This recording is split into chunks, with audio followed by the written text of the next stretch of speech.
Valla Argentina from Azerbaycan.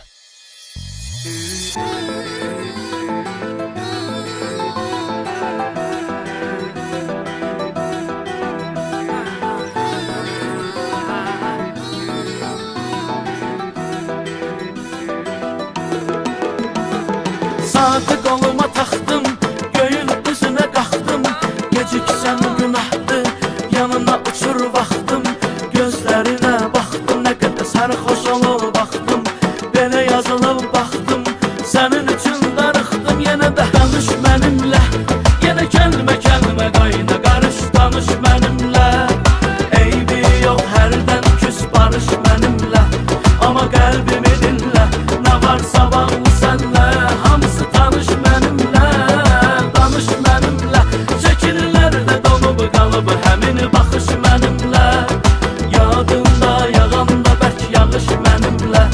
Elə həmin şəhərdə səndi xatirələrdə. Qarış qarış mənimlə, danış mənimlə.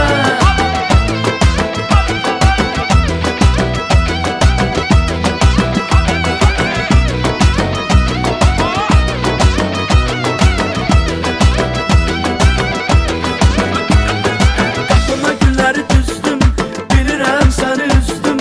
Gizlədirsən üzünü, baxışların üzgün.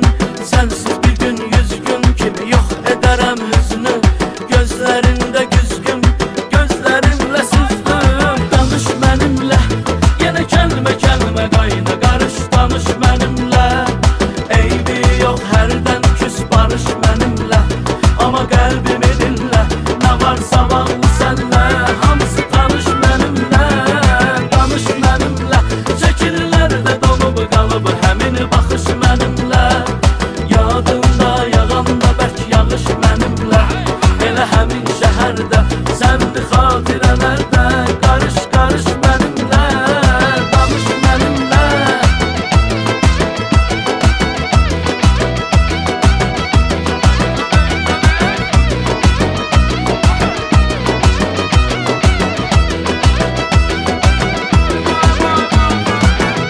Danış mənimlə, yenə kəlmə kəlmə